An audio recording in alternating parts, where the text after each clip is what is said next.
Welcome to the Library Connection. I'm Tracy Thomas, Director at the Comer Library, and this morning we've got a special guest. We've got Dr. Shirley Spears with us, and Dr. Spears was at the library for many, many years. She was the director there at our library, and I always like to credit her with laying the wonderful foundation for the programs that we have, like the one we're going to talk about today, Brown Bag, because this is your baby. It's my baby. So it's your baby. And so Dr. Spears has shifted roles with the library within the last 3 years, and she is now she's the director of the Comer Library Foundation, which raises money to do special extras like this Brown Bag program and make them such quality events at the library. So Dr. Spears, thank you so much for being with us today. And my pleasure. We've got a great program. I think this is going to be a great series. And so just to preface this, before I turn it over to you, I want to say that if you've been watching the news, and you've probably seen for the last 3 years, we're in our 3rd year now of Alabama's bicentennial campaign. Right. And so that is a 3-year-long celebration leading up to December of this year, 2019, to celebrate Alabama's 200th birthday. And so we are seeing lots of programs go on around town that are in celebration of the 200. And so we thought that our Brown Bag series would be the perfect thing to rebrand with the Alabama 200, because it does celebrate all things Alabama. Right. So with that, I want to turn it over to you and just mention that this is called Celebrating Alabama's People, Places, and Events. And those are the 3 years that Alabama celebrated with the bicentennial. We did people, we did places, and we did stories. Right. And Tracy, at the library, you've done an awful good job with all of it, with your interviewing and with focusing on the people in the community. But you know, it's been a long haul. 3 years is a long time to celebrate a birthday. But we're finally here. Alabama came in, in 1819 as a state, so this is the birthday year. So finally, with all the territorial and the statehood, and then finally with the birthday itself, it has been a long focus. But it's fun because we all like to think about our history, and Alabama history is so dear to us, and we do have such a wonderful, priceless state, in spite of some of the press we get and some of the flaws that we have and have had. We do have a wonderful state, so it's been a pleasure to me for us to focus on Alabama, the people, places, and events. So this year, we just have a good mix of events and places, and you just sit down and try to work a patchwork quilt. This is the year of 25 years of doing this program at noon. So we've covered a lot of what I call painless learning over the years, and so we'll start right in talking about the first program.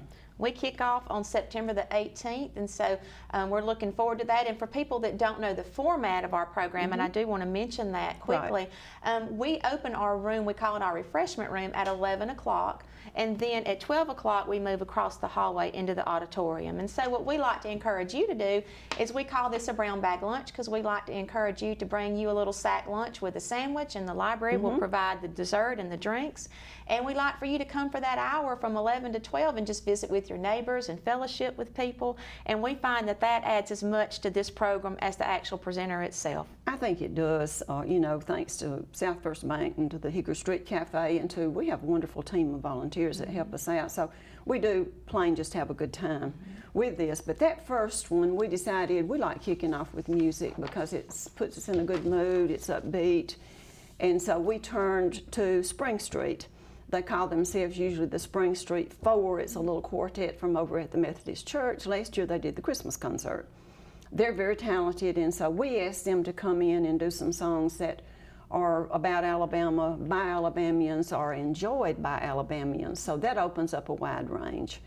And it's been so interesting to me because we started out, of course, with Rocky Lucas, and Rocky had wound up with a conflict, and of course, with the Simpkins family, you never have to worry about music because they're the best.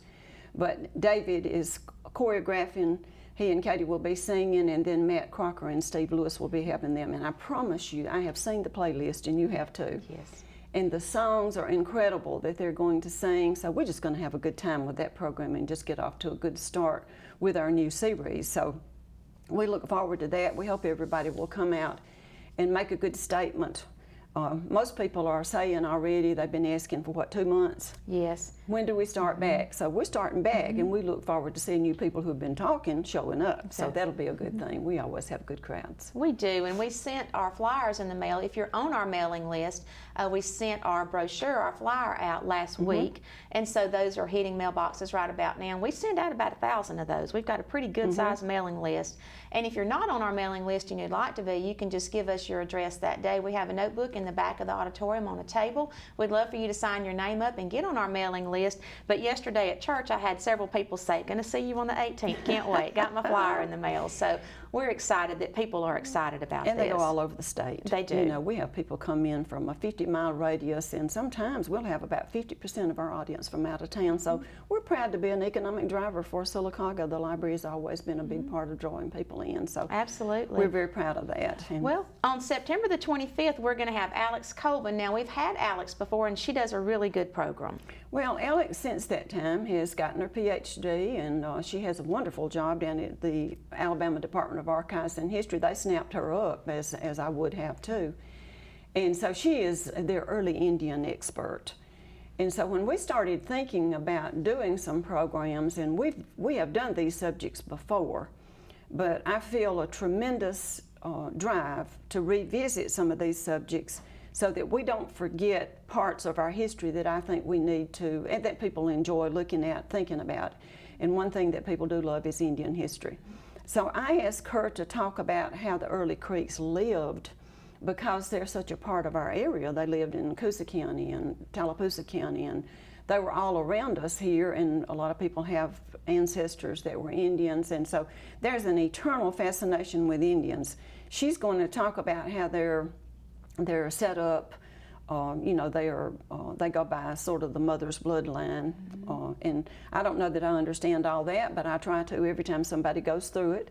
And so Alex is going to come in. I think she's just a wonderful presenter. She actually was a big hit when she was here about 3 years ago. She was. And you saw that program, Tracy. For some reason, I was not there that day. But I know that Alex is the pride and joy of her mentor and major professor, Catherine Braun, who I think is probably the foremost expert on Indians and southeastern Indians. Anyway, we're looking forward to Alex for the One Large Connected Family, Understanding Early Creek Life. Now, we have got some other great programs lined up. We're going to take a quick commercial break, and when we come back, we're going to talk about some more. Hot under the collar because your basement is full of water? Call a local company you can trust. Ox Foundation Solutions. We use the most advanced water management system to stop water from invading your basement for good. Things feeling a little uneven at home?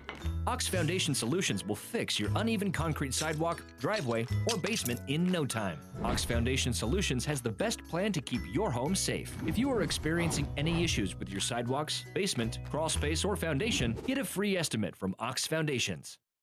Coosa Valley Medical Center, one of the top 10 hospitals in Alabama, is also Sylacauga's largest employer.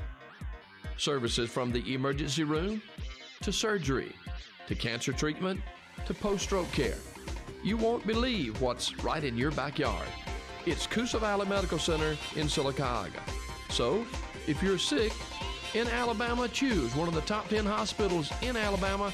That is Coosa Valley Medical Center. Marble City Pharmacy in Sylacauga is your destination for the highest quality health care. Our knowledgeable pharmacists are always available for questions about your medications or advice on taking over-the-counter products and supplements. Our friendly staff can assist you in choosing from our full lines of compression hose and medical equipment. And don't forget our gift department. We have a great selection of unique gifts for every occasion. Stop by and see us today. Marble City Pharmacy, here for life. Welcome back to the Library Connection. I'm Tracy Thomas, Director at the Comer Library, and today we're talking with Dr. Shirley Spears, the Director of the Comer Library Foundation. And Dr. Spears and I are talking about our brown bag program that will be kicking off on September the 18th. And Dr. Spears works really hard on this program, and I want to say that before we go any further. Dr. Spears has these connections with these presenters, and they come to Sylacauga because she has got such a great reputation for putting on a program that they know when they get here, there's going to be an audience. There's going to be a crowd available to hear them, and they love coming to Sylacauga. So I really want to thank you for the time that you put into this and the Foundation's support in making sure that we're able to do things like this. Well, thank you, Tracy. I'm a history major, and I do love it, and I enjoy doing it very much. I always look forward to seeing Chris Haveman, and his name is spelled Haveman, so I call him Haveman, but his name is Chris Haveman. He is also Catherine Brown's student. He is a marvelous scholar and a wonderful presenter. He just absolutely, you can tell that it's just part of his being to know about the Indians. He's done the Trail of Tears for us. He has a new book of actual documents out called Bending Their Way Onward, and this is talking about the tragedy and the hardships of the removal of the Indians, and I won't say just the Creek Indians, because there were actually 5 civilized tribes that turned out being moved into basically what is now Oklahoma, the territory there. He's going to talk about what the journey was like, because since Chris had been in and talked about gathering those Indians up, part of them were gathered in Sylacauga, Harpersville, different places around, sent to the other side of the Mississippi onward to the other northern part of the country. So Chris really knows his stuff about this, and I look forward to him talking about this, because when I looked at his book, I realized that it was such a human story to think about older people. You're pregnant, you're 80 years old, and you're moving somewhere else, giving up your home. So it's a sad story, but it's one we need to not forget. And his program will be on October the 2nd, and he will have books for sale that day, correct? He will. He has a book called, same subject, called Rivers of Sand, a fabulous book that we have at the library if people want to check it out. But he will be bringing some books. Now, the Book of Documents is kind of expensive, but it is one, if you like Indian history, you would want it in your library. But nobody's obligated to buy books. We always have them at the library, but we do offer it as a service after a program. We do. Now, on Wednesday, October the 9th, we've got an old friend that'll be here, and that's Dr. Nancy Anderson, and we actually got to see her just a few weeks ago. Well, and I think I wanted to have Nancy. Nancy and I've talked about this book for a long time, because when we did read Alabama in the 80s, we actually studied Foundation Stone. And that's a fictional story of the Alabama fever, or the onward rush of people to come in and claim that land that the Indians were made to give up. So she takes one family. Her story is fiction, but it is based on reality. It is a true fiction. And she just picks a family as a way to tell that story, and tells about this family that have worn the land out in their plantation in South Carolina. And they come to what was then called the Southwest, which was Alabama and part of Georgia. So they come in and settle, and she tells the story of the Whitstone clan. So I think it's I thought it was a good book. It's thick and off-putting to a lot of people, but it's a good story. So she's going to talk about the woman who wrote the book. Her name was Lola Warren. She was from Alabama. She lived most of her life in other parts of the world, but she does a great story of a great job of writing this book and telling this story. And Nancy did her thesis on the subject, so she is the person to tell this story. Dr. Anderson's an interesting person, and she's very, very smart. She is, and she's hard working. She is. Taught 40 years at AUM, literature and language arts. Now, that says a lot. It does. It does, and she's still very active. She is. She is. So on Wednesday, October the 16th, we're going to have John Dersham, and I think this program is going to be a little bit different with the photography. Well, I kept seeing the information about John's book. I think he's head of the DeKalb County tourism department or something. He works anyway in that capacity. And he says there are 5 physiological parts of the state. We're one of the most diverse states. We have the most forested land. We have so many different species, and most of all, we have the most wonderful river system, which is one reason the Indians found it so hard to leave here, was because of the rivers. So he took it upon himself to photograph Alabama, and he tried to do it representative of all 67 counties. And we have such wonderful photographers around Sylacauga. We have David Green and probably lots of others that I don't even know about that do photography. And I know they do a show at the museum every year. So I feel like we have people here who will really appreciate what John Dersham has done for the bicentennial, celebrating his state. He calls it My Alabama. It's Alabama's beauty and diversity through the eyes of a master photographer. So I look forward to seeing those pictures. You know, a photo essay is kind of a whole different kind of program. We have had photo essays before, and they're very successful because not only are you getting a story, but you're getting a picture's worth 1,000 words. You're seeing pictures.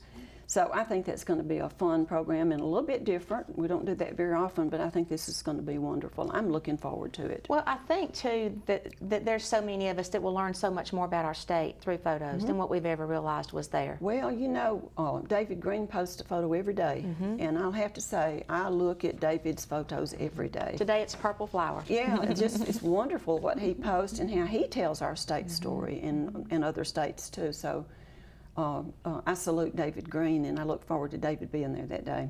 So we've got a few more programs to tell you about. We've also got something special that we want to spend a little bit of time on. So we're going to take another commercial break, and when we come back, we're going to talk some more. Hot under the collar because your basement is full of water? Call a local company you can trust. Ox Foundation Solutions. We use the most advanced water management system to stop water from invading your basement for good. Things feeling a little uneven at home? Ox Foundation Solutions will fix your uneven concrete sidewalk, driveway, or basement in no time. Ox Foundation Solutions has the best plan to keep your home safe. If you are experiencing any issues with your sidewalks, basement, crawl space, or foundation, get a free estimate from Ox Foundations. Coosa Valley Medical Center, one of the top 10 hospitals in Alabama, is also Sylacauga's largest employer. Services from the emergency room to surgery to cancer treatment to post-stroke care. You won't believe what's right in your backyard. It's Coosa Valley Medical Center in Sylacauga. So, if you're sick in Alabama, choose one of the top 10 hospitals in Alabama. That is Coosa Valley Medical Center. Marble City Pharmacy in Sylacauga is your destination for the highest quality health care. Our knowledgeable pharmacists are always available for questions about your medications or advice on taking over-the-counter products and supplements. Our friendly staff can assist you in choosing from our full lines of compression hose and medical equipment. And don't forget our gift department. We have a great selection of unique gifts for every occasion. Stop by and see us today. Marble City Pharmacy, here for life. Beautiful girl. Welcome back to the Library Connection. Today we're talking with Dr. Shirley Spears, and Dr. Spears and I are talking about the Brown Bag Program, which is set to kick off on September the 18th. And of course you've already mentioned, but I do want to mention it again, that we have some great sponsors for this series. We really do. You can't mention them too often because it would be, you know, we do it because they enable it. So They do. We have SouthFirst Bank, and SouthFirst Bank has been our sponsor for how many years now? They've Several. been, I think, almost a decade. Almost a decade, because ever since Randy's been there, he picked up the torch. Sandra Stevens had started that program with them, and gosh, they've just been wonderful. Chris Kramer and Randy and his staff, they're so supportive. They are. They really are, and they do it for the community. They do. And Randy and Chris always come to the programs, and you can tell they enjoy them so much. They do. And we love that too, because they get to come and they get to see you there, and they get to see the support from the community, and they know that they're supporting something. And with Randy being from Florida, we think it's good for him to hear these Alabama stories. We do. And I also want to mention the Hickory Street Cafe, because the Hickory Street Cafe is so wonderful to the library, and they help provide some light refreshments, which is why we encourage you to bring your sack lunch. Bring you a sandwich, because we have some very light refreshments and desserts and drinks available, but we love for you to come and join us for that 11 o'clock hour. So we're going to get started back talking about the rest of our programs. The next one will be on October the 23rd, and that's Dr. Ed Bridges, and we know that Dr. Ed Bridges was the director at the Archives and History for many, many years, so he's a wealth of information, and his programs are always great. Well, when I talked to Dr. Bridges, and he is absolutely one of the best presenters that we've ever had, and that's really a mouthful because we've had some good ones. He looks like the Marlboro Man, you know, he's about 6'4", looks more like he ought to be out riding the range. But he is actually a brilliant historian. He is the Director Emerita of the Alabama Department of Archives and History. He worked 6 years in Georgia with archival archives there, came to Montgomery and put it on the map. It is one of the best in the state. It is known for being one of the best and almost one of a kind. We don't have many things we can say that about. But Dr. Bridges is just a good presenter. He just gets up there and tells his story. When he told me that he had this Artifacts I Have Loved, Reflections of an Old Director, you know, I kind of identified with that stance. And I thought, well, tell me about that, Ed. And he said, well, I picked out 14 things over the years that have been they're just favorites with me. I love them, and they kind of tell Alabama's story, the artifacts themselves, and he said, I'd like to do that. So I scheduled them for 2020. And then I got to thinking about it, and I thought, heck, this is the last of the bicentennial, the 3-year period. I want him to come on in and tell that story. So I turned around, got back to him and said, well, a fool changes, they say they never change their mind. I've changed my mind. How about coming in the fall? So he said he would. He is coming in, and he will be sure to entertain you, but you also will learn a lot from him.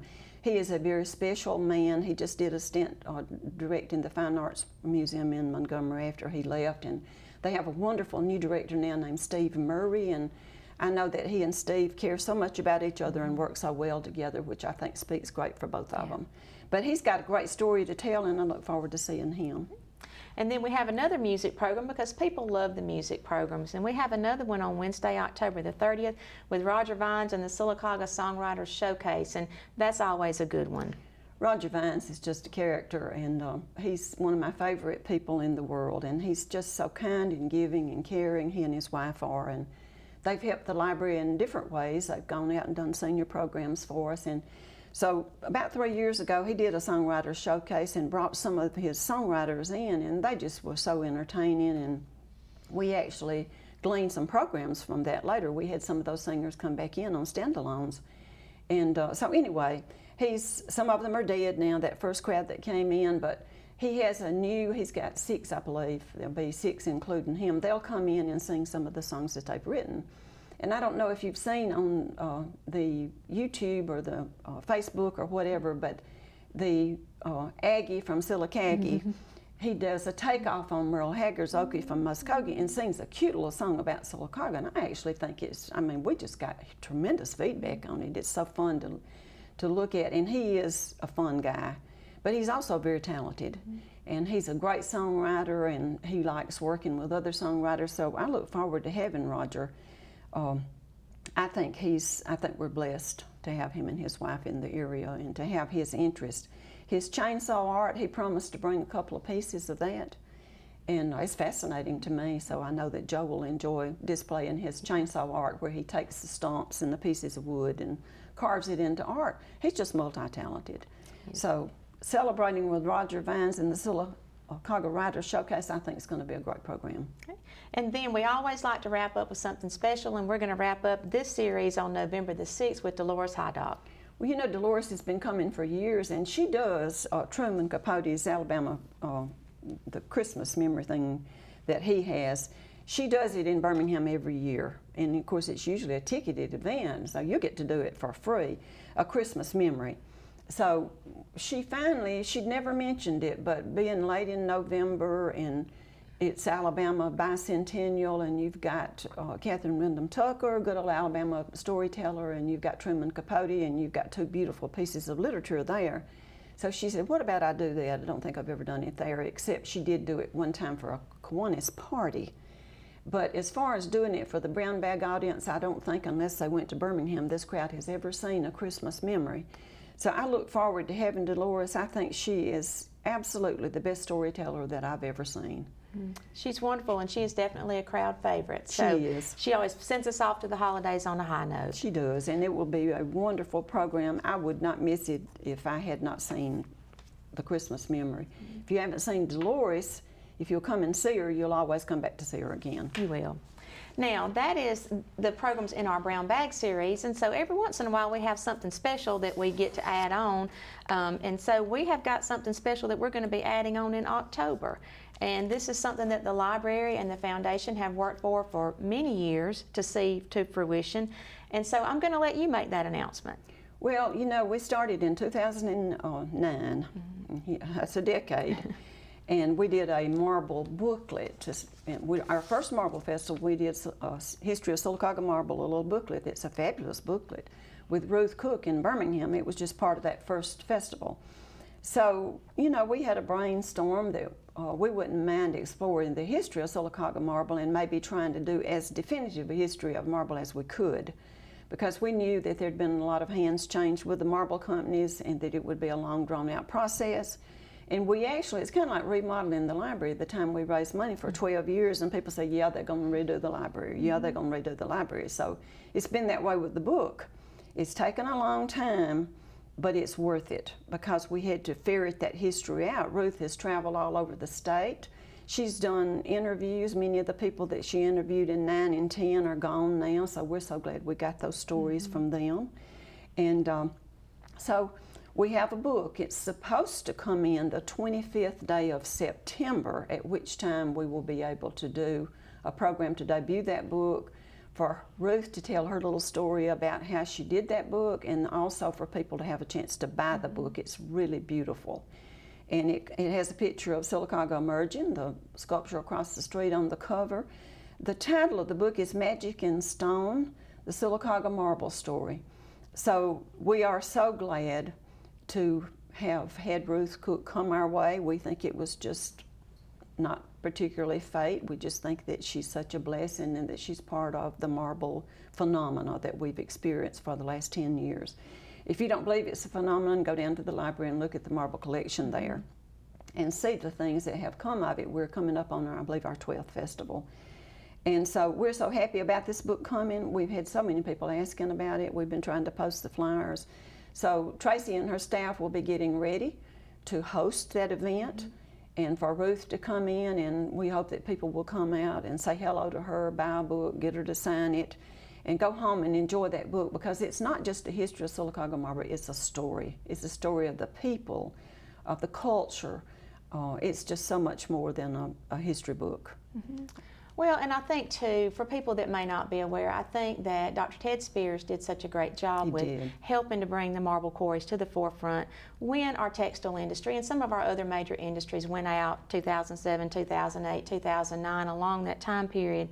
You know, it's kind of like, well, those resources went away, but we have such a fantastic natural resource here that kind of gets put on the back burner sometimes. We just took for granted that the quarries were here. Well, the marble hadn't been sculpted in a long time, and had never been sculpted to any great extent. It was in buildings throughout the world, and a lot of wealthy people had sculpture. But then in 2009, when Ted decided to chair the Marble Festival and partner with the Alabama State Council on the Arts to do so, along with the quarries here, they've been so wonderful and so helpful with that. Then we had an event that sort of put Sylacauga on the map. And this history is a part of it, and I can never say enough times how many, many hours that Ted has put into this project, the book project itself. But overall, in the Marble Festival itself, it is his baby, and he does love it and continues to work very hard with it. So people around here appreciate it and enjoy it. They do. And I was in a meeting last week with Elliot Knight, State Council on the Arts Director, and then the next day I saw him in the library with a visitor looking at the marble sculpture, and he said, you know, when we come through Sylacauga, we just have to stop and see it. So the marble is special to Sylacauga, and we hope that when we get the date finalized on that, we will send out some invitations and we will make some publicity on that. But we're almost out of time, and so Dr. Spears, thank you so much for joining us today, and hope that you'll come join us starting September the 18th for the Brown Bag Series at the library. Thank you, Tracy. Thank you. Thank you for being with us. Look forward to seeing you.